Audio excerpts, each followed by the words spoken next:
Ahora en RPC Radio continuamos con más de nuestro informativo y a esta hora le damos la bienvenida a Ariel. Es uno de los eslabones clave en el sistema eléctrico por gestiones que van en contra de la eficiencia y el óptimo manejo de esta empresa estatal. De esa forma,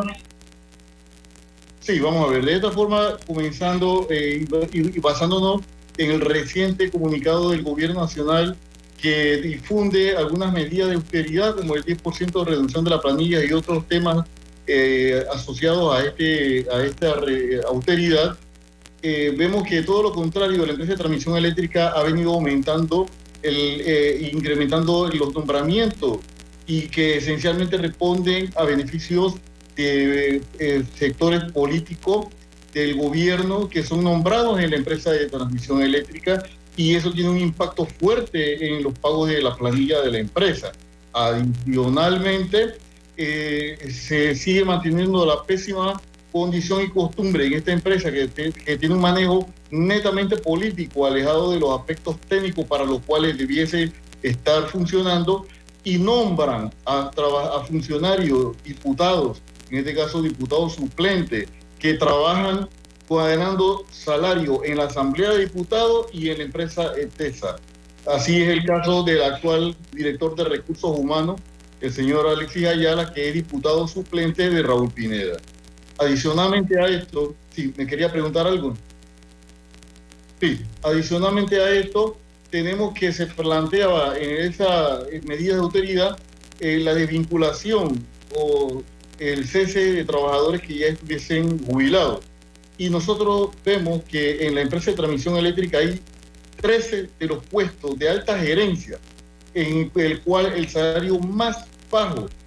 de este grupo es arriba de los $5,000 y todos son jubilados. Y les voy a leer rápidamente los cargos sin entrar en mayores detalles porque eso es público en la página de transparencia de ETESA. El gerente general, el subgerente, la directora de hidrometeorología, el director de asesoría legal, director de finanzas, el gerente de contabilidad, el director de ingeniería, el gerente de planeamiento, gerente de diseño, gerente administrativo de proyectos, gerente de predio, directora de servicios corporativos y el director de gestión comercial. Todos ellos están jubilados con salarios arriba de los $5,000, y nosotros decimos, si hay que implementar, cosa con la que nosotros en el sindicato no estamos de acuerdo, que se reduzca en ningún porcentaje a los trabajadores, pero hubiese que hacerlo como última instancia, ahí tienen puestos con salarios excesivamente altos que pueden ser realizados por profesionales competentes, jóvenes, que tienen muchas ganas y capacidades para poder realizar estas actividades. Así que... Entonces, esa denuncia va ligada a que consideran que el manejo que se está brindando por parte de la empresa de transmisión eléctrica va alejada de esa realidad nacional y sobre todo también de ese llamado que ha realizado el gobierno a la austeridad justamente ante una serie de inconformidades que ha denunciado en reiteradas ocasiones la población. Sí, totalmente alejado de la realidad nacional. Evidentemente el manejo que tiene la actual gerencia de ETESA y que es histórica en todas las administraciones responde a manejos totalmente políticos o politiqueros que no debe ser el objetivo de esa empresa, que es una empresa netamente técnica, y las consecuencias de esos manejos politiqueros son visibles cuando existen atrasos excesivos en construcciones de proyectos como ya ocurrió en el pasado reciente con la tercera línea, como está ocurriendo con la línea de Sabanita, que tiene un atraso espantoso y que va a impactar definitivamente en el costo de la tarifa eléctrica, porque se está haciendo acreedor a sanciones, multas y a pagos por lo que se conoce como generación obligada. Estas situaciones son el reflejo de una administración alejada de su responsabilidad y obligaciones técnicas y que responden única y netamente a intereses políticos. También podemos... Sí, señor Muñoz, usted a inicio de entrevista justamente mencionaba también el impacto directo en ese costo de la tarifa eléctrica que va directamente hacia la población. Sabemos que recientemente se anunció una leve disminución tras esa intervención del gobierno nacional para este segundo semestre del año. Sin embargo, se esperaba un aumento en el costo de la tarifa eléctrica. Sí, bueno,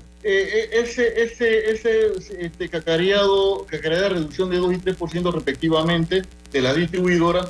no satisface las expectativas del pueblo y tampoco es como se pensaba, que de acuerdo con el sentido común pareciese indicar de que debía haber aumento por el uso de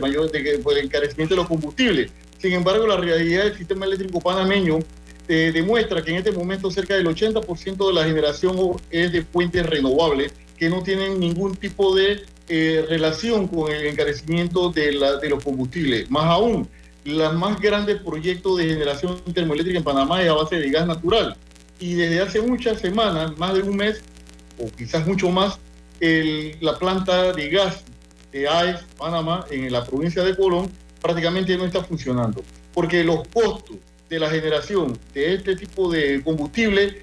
no son tan accesibles por el encarecimiento que ha venido experimentando justamente por el alza de los combustibles, en este caso el gas natural. De forma tal de que si nosotros hacemos una revisión y los antecedentes de la generación eléctrica, estamos viendo que Panamá prácticamente la mayor cobertura de la energía eléctrica se está realizando por medio de generación de energía renovable, y eso es lo que nosotros nos basamos para decir que no es todo correcto, que esa disminución refleja la realidad de lo que ha ocurrido. Y justamente se utiliza la creencia de que anteriormente sí era cierto que había un impacto importante en el consumo eléctrico manejado por las plantas de termoeléctricas, que no es el caso en este caso, señor Muñoz, ese llamado que ustedes realizan puntualmente, ¿cuál sería sobre todo esos correctivos que a su consideración se requieren realizar con prontitud dentro de la empresa de transmisión eléctrica?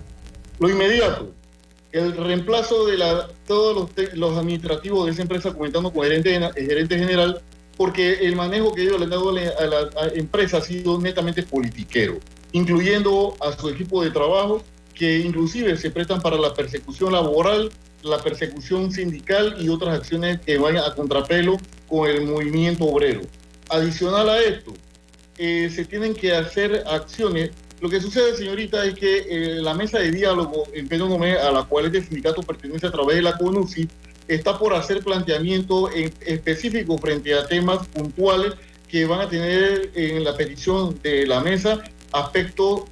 importantes que se van a reflejar con las peticiones que se hagan en una reducción importante, no momentánea, sino permanente en la tarifa eléctrica. Y no es a mí a quien me compete hacer estos anuncios ni estas declaraciones, dado que ese punto todavía no se ha tocado. Sin embargo, se va a tocar y existen argumentos de sumo peso, por lo cual nosotros le pedimos a la población que esté muy pendiente cuando el tema de la tarifa eléctrica se toque, porque hay una serie de acciones que nosotros sabemos que se van a discutir y que van a tener un impacto favorable, pero no como una consecuencia de una medida pasajera o transitoria, sino como acciones que se deben de implementar para que haya un reflejo constante, permanente y de largo plazo en la forma como los panameños pagamos, el usuario final paga el costo de la tarifa eléctrica. Nosotros pues queremos terminar manifestando que el manejo que hemos denunciado de la administración de TESA se confirma cuando el gerente general Carlos Mosquera se opone y rechaza las auditorías internas y pretende que para poder realizar la dirección de auditoría interna reciba el visto bueno de él para hacer auditoría. Una cosa a contrapelo de la ley, cuando después de la junta directiva la que le sigue en rango es justamente la dirección de auditoría interna, y después viene el gerente general. Y él se atribuye la medida de evitar que se den estas auditorías, y por algo será. Algo no desea que se audite, y esto dejaría en evidencia el pésimo manejo administrativo de esa empresa del Estado panameño. Muchísimas gracias.